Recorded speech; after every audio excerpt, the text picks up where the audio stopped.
नमस्कार कृषक बंधु। मैं सुजीत चक्रवर्ती, प्रकृति कृषि तंत्र पुणे से। आज हम बात करेंगे मानसून के बारे में। खरीफ 2024 की श्रृंखला में ये चौथा सत्र है और इसमें हम मानसून के बारे में थोड़ा विस्तार से हम समझने की कोशिश करेंगे।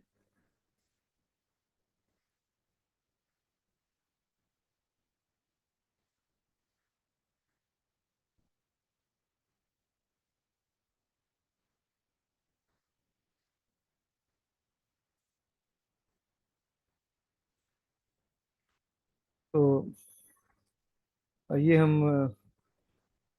मानसून के बारे में बात शुरू करते हैं। तो सबसे पहले हम ये देखते हैं कि मानसून के लिए जो वर्षा ऋतु में जो वर्षा होती है उसके लिए वैदिक काल में हमारे पूर्वज किस तरीके से इसको देखते थे, इसको समझते थे और इसके बारे में पूर्वानुमान कर लगाते थे और उसके अनुसार अपने दैनिक कार्यों को अपने इस समय के इस ऋतु में जो कार्य होते हैं और खासकर कृषि कार्यों को किस तरीके से नियोजन करते थे। तो वैदिक काल में हमारे पूर्वज प्रकृति में होने वाली विभिन्न भौतिक प्रक्रियाओं के आधार पर, जैसे पशु पक्षियों के आचरण में आकस्मिक परिवर्तन, ऋतु, मौसम, समय इत्यादि के अनुसार विभिन्न वनस्पतियों में फूलने फलने की प्रवृत्ति का अवलोकन करके तथा खगोलीय पिंडों की स्थिति और गति की गणना करके मौसम या वातावरण का पूर्वानुमान लगाने में सक्षम थे। उदाहरण के लिए हम यहाँ पे अगर देखें तो एक ये पक्षी है जिसका नाम है टिटेरी। ये पक्षी सभी जगह भारत में पाया जाता है और खासकर जहाँ पे सूखी सूखे इलाके जो हैं वहाँ पे ये ज़्यादा दिखता है। ये पक्षी का विशेषता है कि ये पक्षी के पैरों की संरचना ऐसी होती है कि ये पेड़ों पे नहीं बैठ पाता है, तो ये जमीन पे ही बैठता है। हवा में उड़ सकता है परंतु पेड़ पे नहीं बैठ पाता, जमीन पे बैठता है। समतल सतह पर ही इसको ये उतर सकता है, चल सकता है और बैठ सकता है।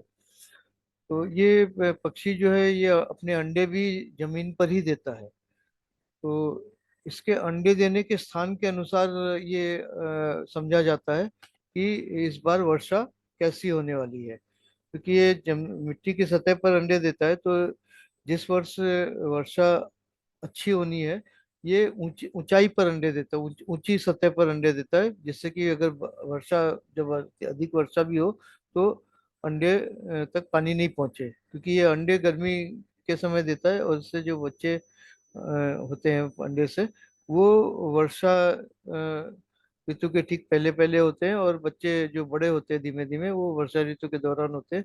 तो सुरक्षित रहने के लिए, बच्चों को सुरक्षित रखने के लिए ये ऊंचाई पे अंडे देता है। परंतु जिस वर्ष वर्षा कम होनी होती है वो निचले सतह पर या कोई तालाब है उसके तलहटी पर भी, सूखा तालाब है उसमें अंडे देता है, क्योंकि इसको अपने अंडे को बाकी शत्रु जंतुओं से भी बचाना रहता है।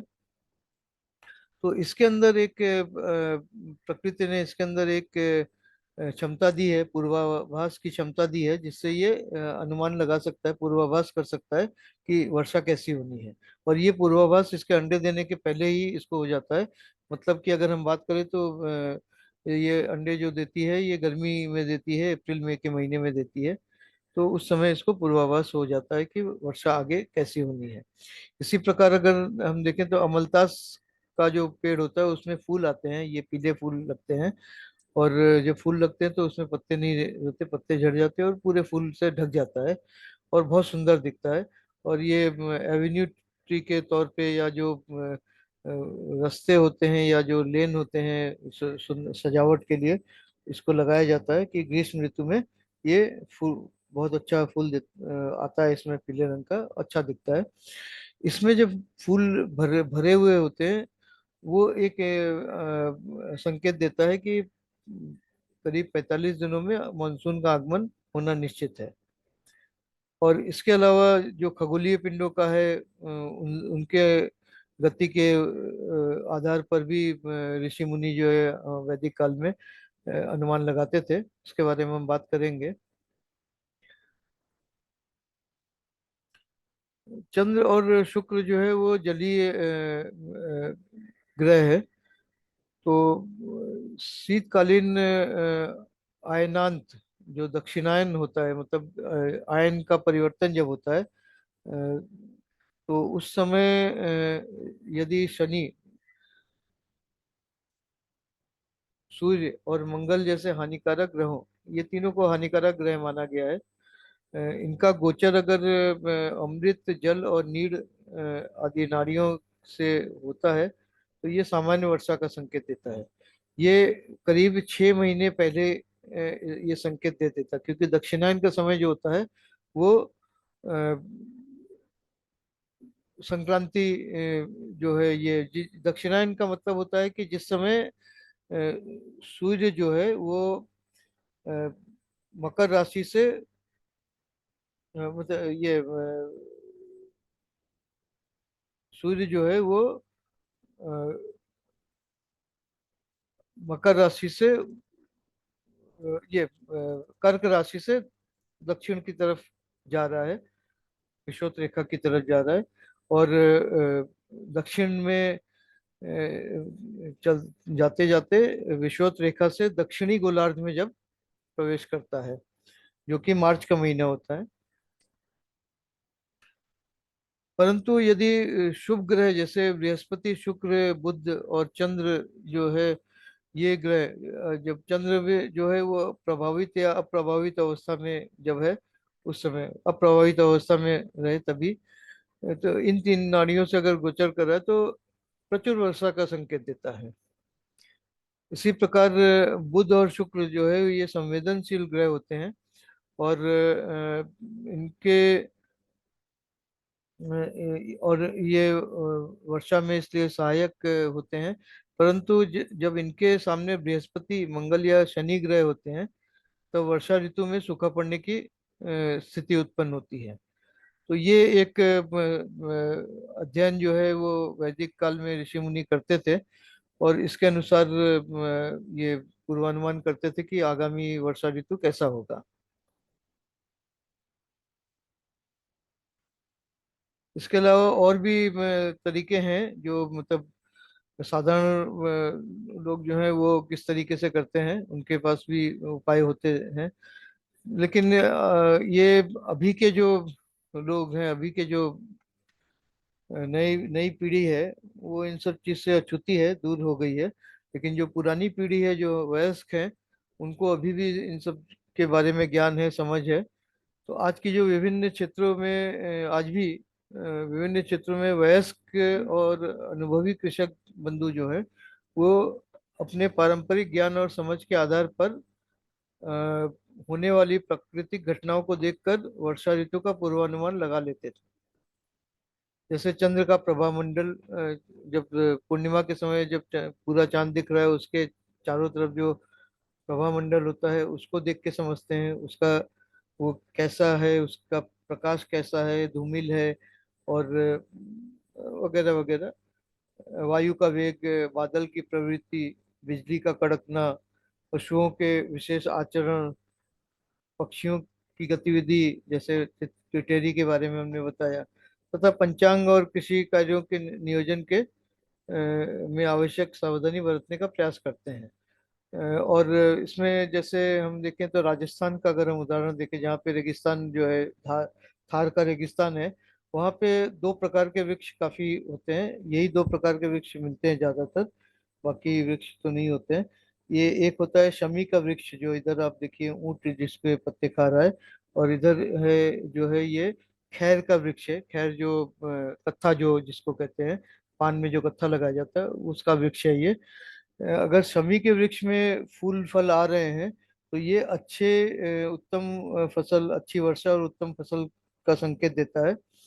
और अगर खैर के वृक्ष में फूल फल आ रहे हैं, तो फिर सूखा पड़ने का संकेत मिलता है और फसल की हानि होती है, फसल अच्छा नहीं होगा।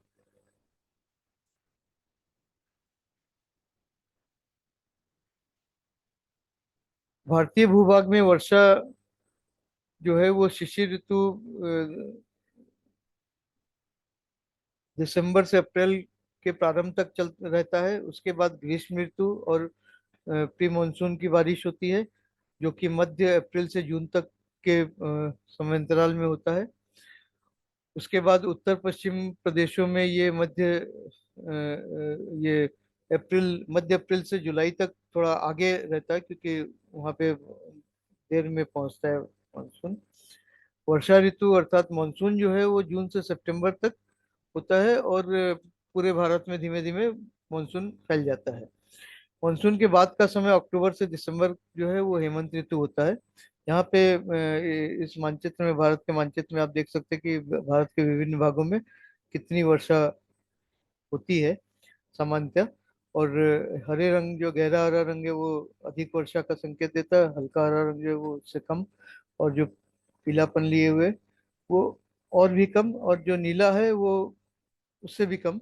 इस तरीके से यहाँ पे नीचे हम देख सकते हैं, और ये सेंटीमीटर में बताया गया है कि कितना कितना वर्षा कहाँ पे होता है। भारत में ग्रीष्म ऋतु से उत्पन्न मानसून आमतौर पर जून से सितंबर तक ही रहता है, जिससे पश्चिमी तथा मध्य भारत के विस्तृत इलाकों में वर्षा जो है वर्ष भर की जितनी भी वर्षा होनी होती है उसका 90% वर्षा इसी समय हो जाती है। जबकि दक्षिणी तथा उत्तर पश्चिमी भारत के इलाकों में 50 से 75% की वर्षा जो है वो मानसून में, वर्षा ऋतु में होती है।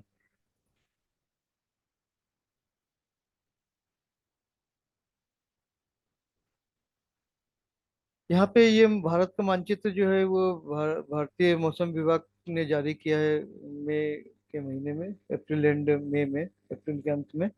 इसमें पूरे देश में विभिन्न भागों में कितनी वर्षा होगी और कैसी होगी उसके बारे में बताया गया। और यहाँ पे अगर ऊपर हम देखें तो यहाँ पे दिखाया गया कि सभी जगह जहाँ जहाँ नीला दिखा रहा है वो सामान्य या उससे अधिक वर्षा होगी।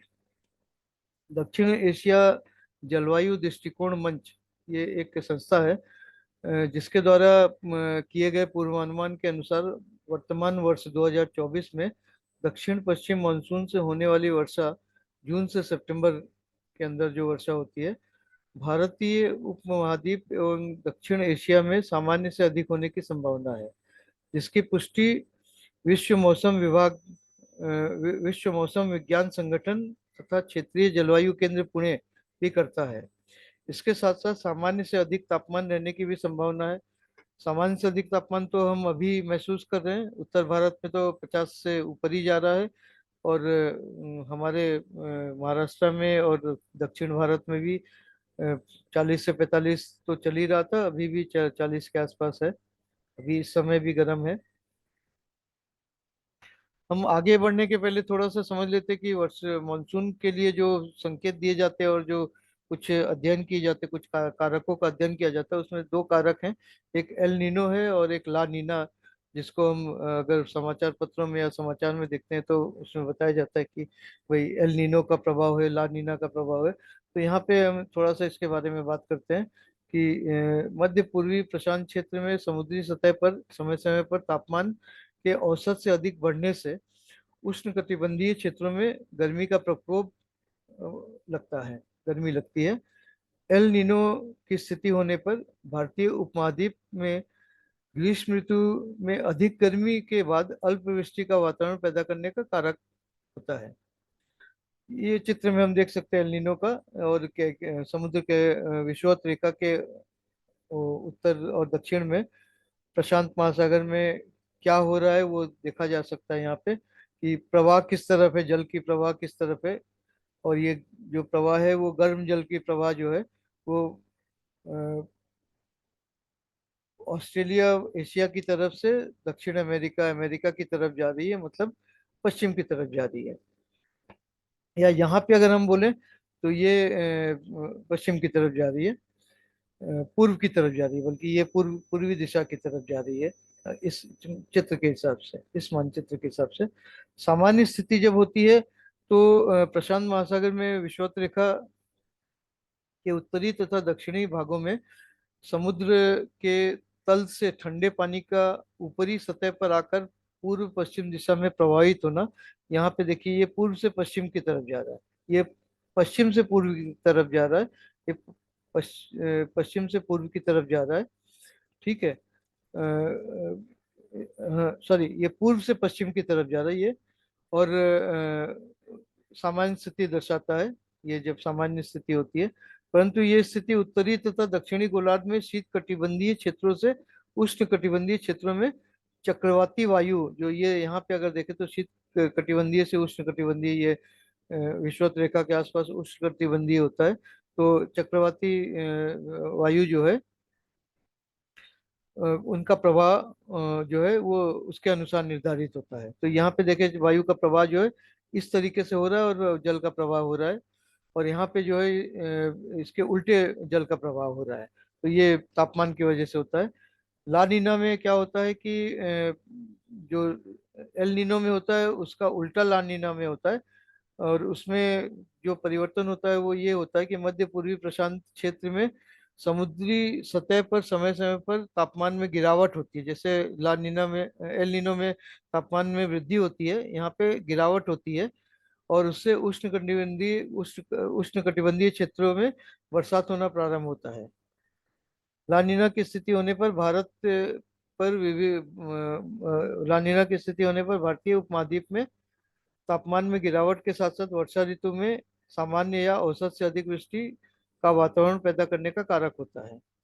तो इस कारण जो अभी ला नीना की स्थिति हो रही है, एल नीनो चल रहा है अभी इस समय, जो तापमान बढ़ा हुआ है एल नीनो चल रहा है। एल नीनो से जैसे ला नीना की स्थिति धीमे धीमे में परिवर्तन होगा और वर्षा हमारे यहाँ पे शुरू हो जाएगी।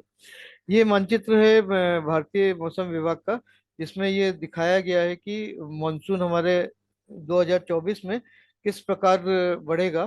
तो आज 2 जून है, तो 2 जून को केरल के तट पर दस्तक दे चुका है, 1-2 जून को।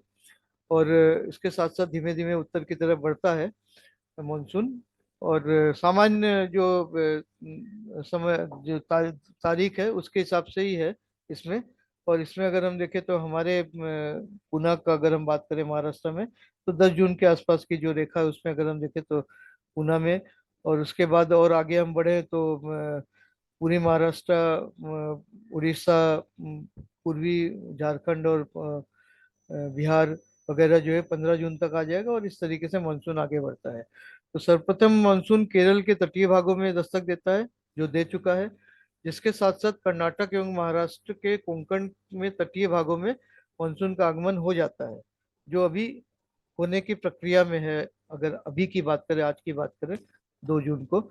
इसके बाद ये गति पकड़ता है, जिसके फलस्वरूप पश्चिमी घाटी की पहाड़ियों को पार करके देश के अन्य प्रदेशों में प्रवेश करने से मूसलाधार बारिश प्रारंभ हो जाता है। तो ये मानचित्र से हम देख सकते हैं कि किस तरीके से ये मानसून की मतलब वर्षा ऋतु में आगे बढ़ेगा, और कब कब कहाँ कहाँ पे मानसून पहुंचेगा।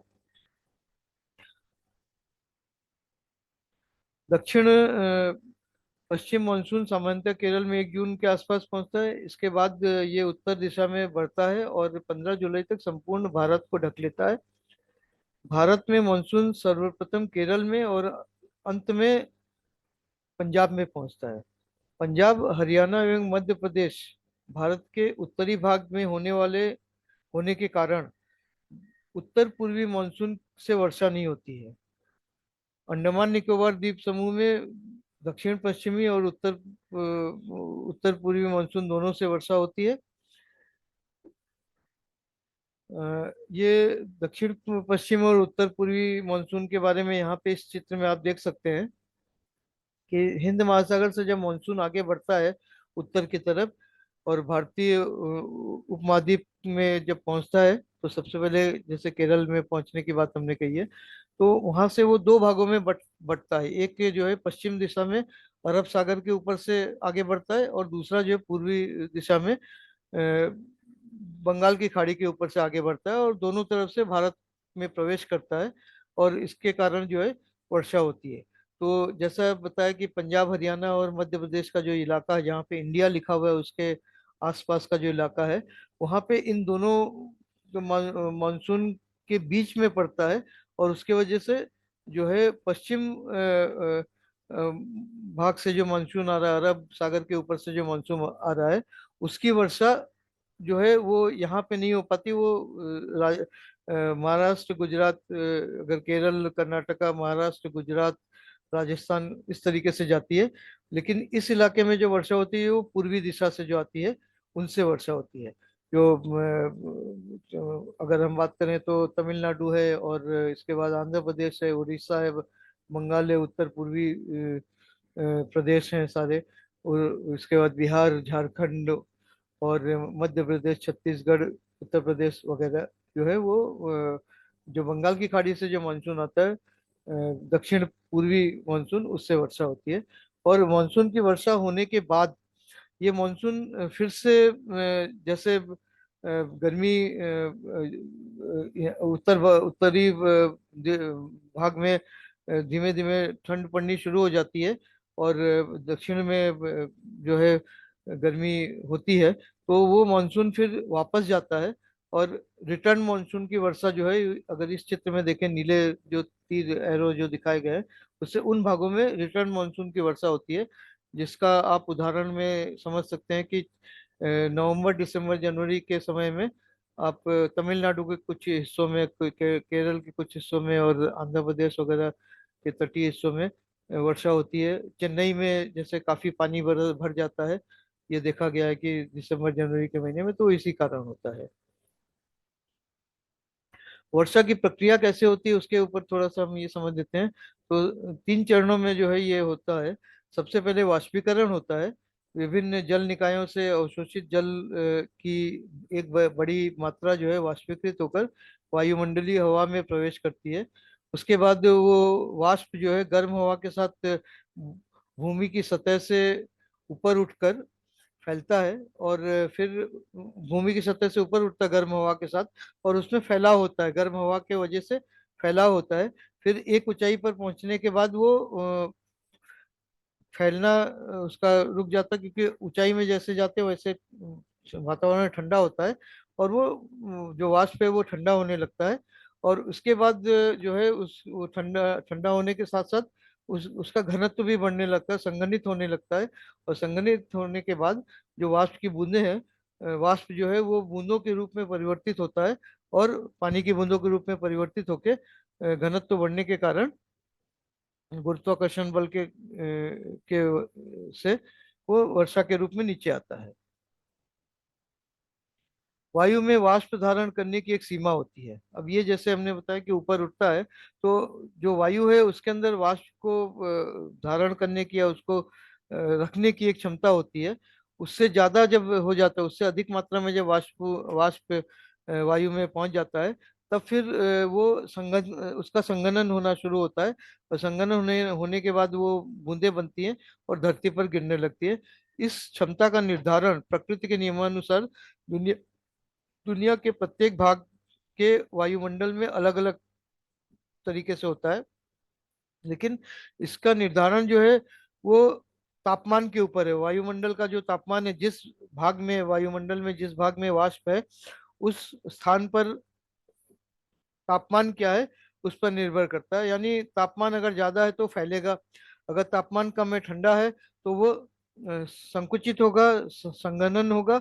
और संघनन एक सीमा के से ज्यादा जब संघनित हो जाएगा तो फिर वो पानी की बूंदें बन जाती है, और उससे वर्षा होती है।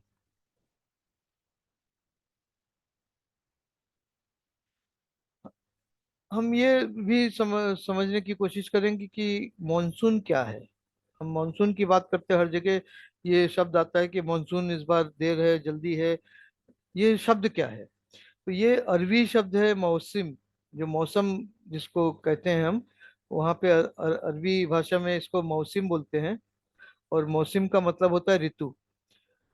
जो एशिया के गर्म देशों में ग्रीष्मकालीन अधिक वर्षा का समय होता है, वहाँ पे जो मौसम होता है जिसकी बात कर रहे हैं, मानसून का तात्पर्य भारत, एशिया और ऑस्ट्रेलिया में वर्षा ऋतु में आने वाले बादलों और उनके उनसे होने वाले वर्षा से है।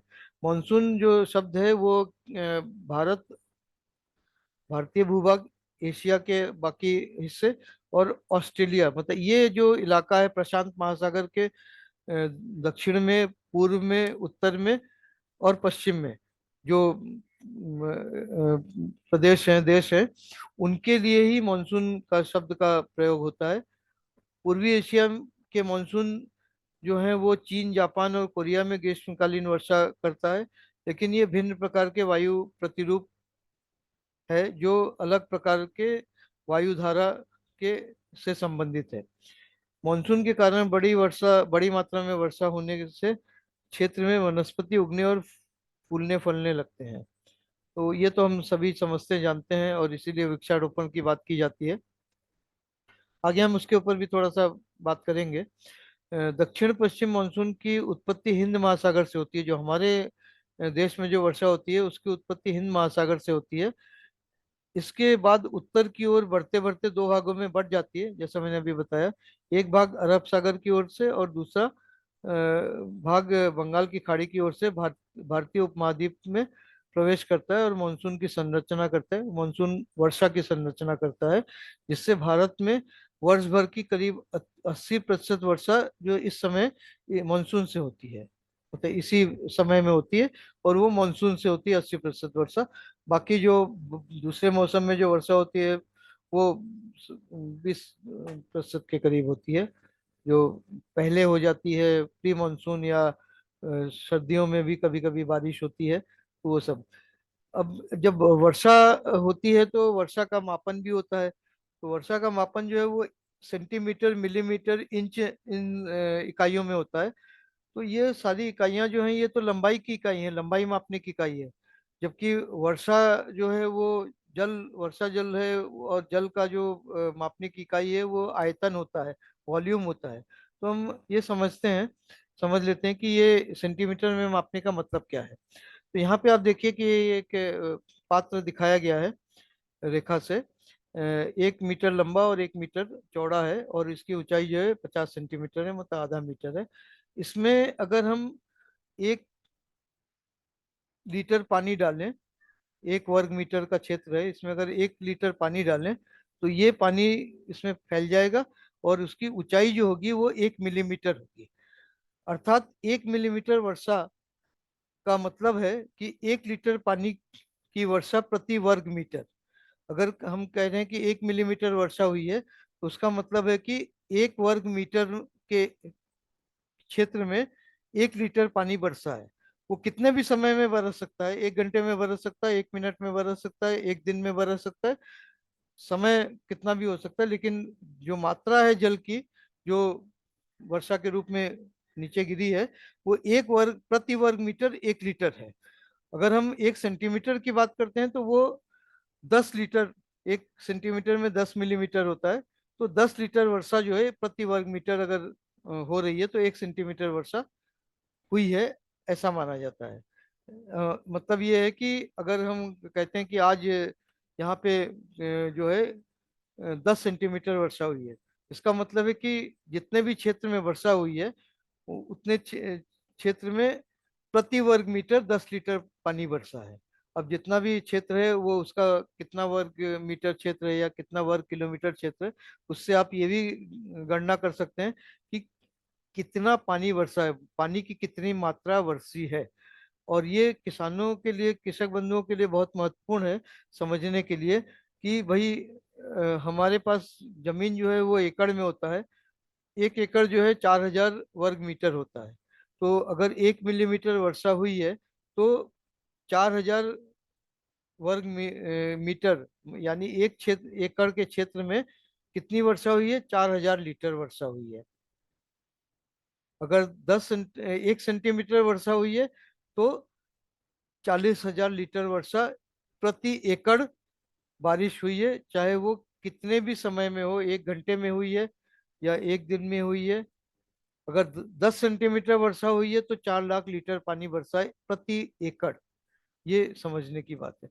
अब जब हम कहते हैं कि कम वर्षा हुई है तो कम वर्षा का मतलब है कि प्रति घंटे 2.5 सेंटीमीटर से कम अगर वर्षा हो रही है प्रति घंटे तो कम वर्षा मानते हैं उसको। मध्यम वर्षा का मतलब है कि प्रति घंटे 2.5 सेंटीमीटर से 10 सेंटीमीटर के बीच में अगर वर्षा, ये मिलीमीटर नहीं है, सेंटीमीटर है, सेंटीमीटर अगर वर्षा हुई है तो वो मध्यम वर्षा मानी जाती है।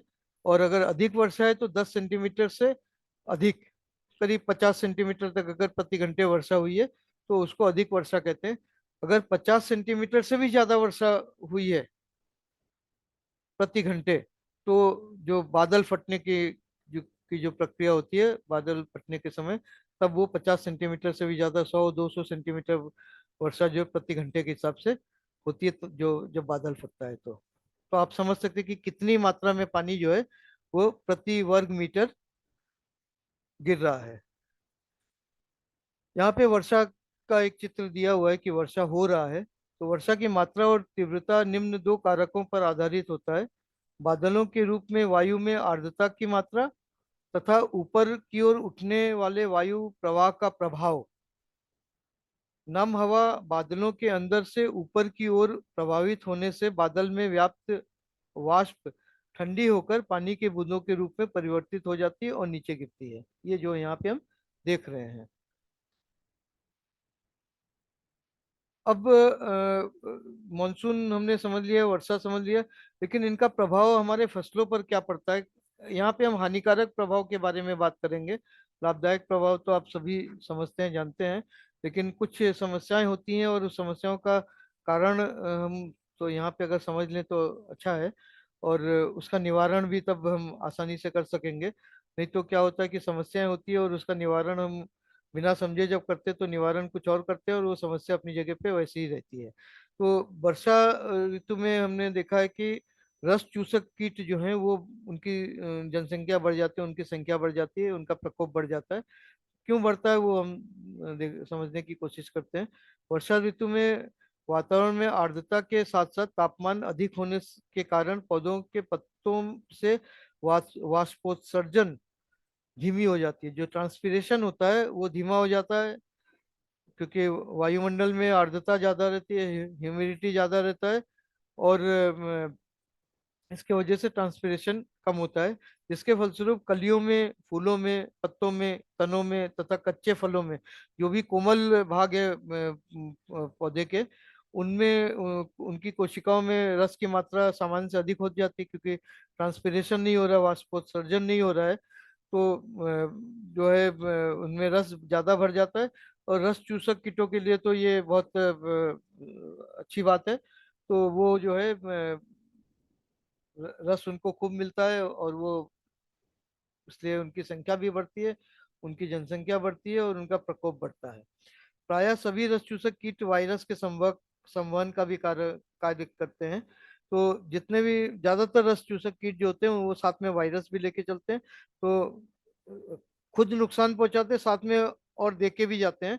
तो वायरस की बीमारी भी वो देके जाते हैं।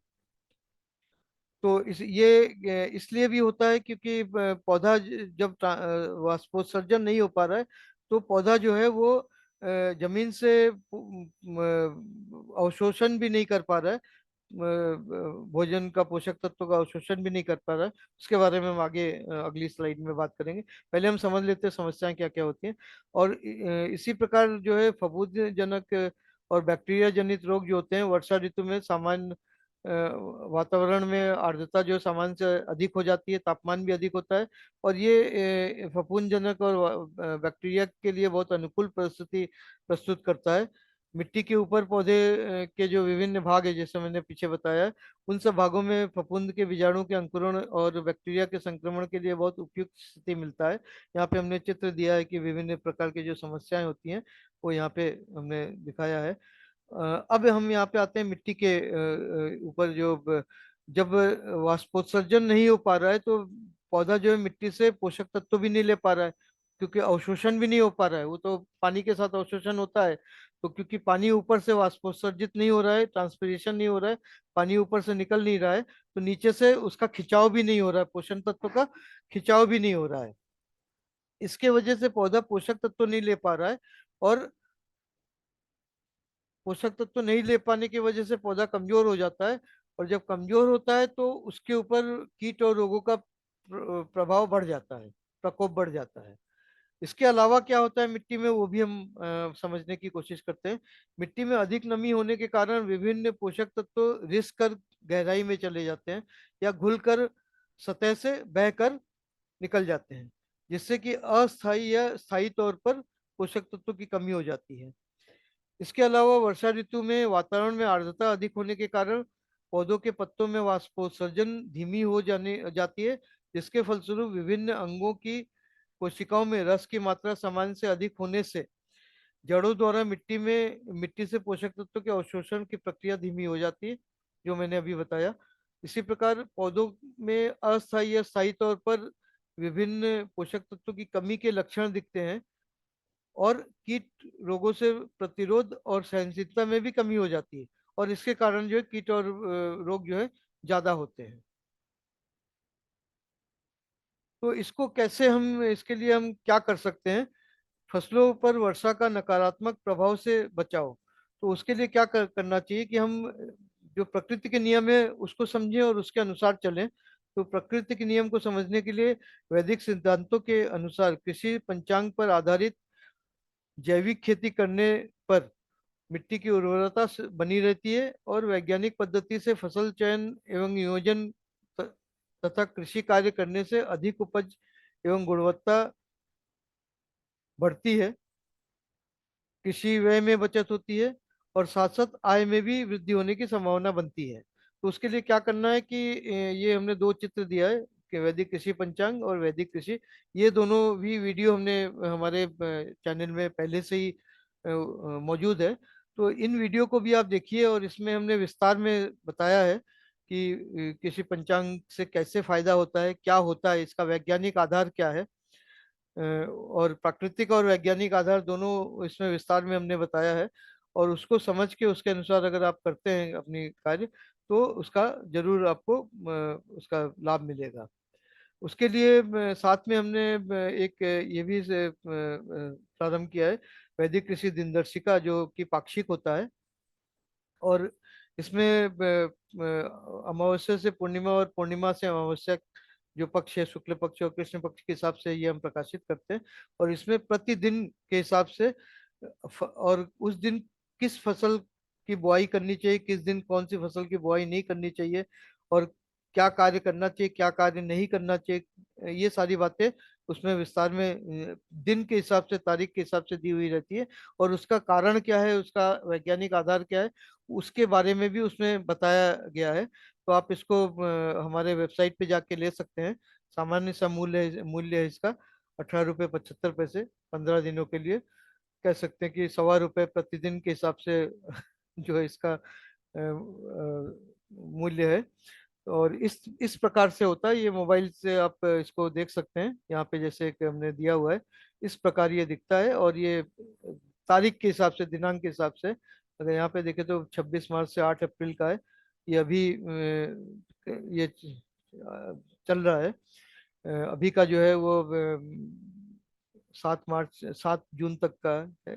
हर पखवाड़े का ये पाक्षिक रूप से प्रकाशित होता है, और हमारे वेबसाइट पे जाके आप इसको प्राप्त कर सकते हैं। अ, धन्यवाद। आप सभी कृषक बंधुओं से अनुरोध है कि ये वीडियो देखने के बाद अवश्य हमारे यूट्यूब चैनल को सब्सक्राइब करें, लाइक करें, शेयर करें, तथा घंटी बजाकर सुनिश्चित करें कि भविष्य में आने वाले वीडियो का नोटिफिकेशन आपको तुरंत मिले।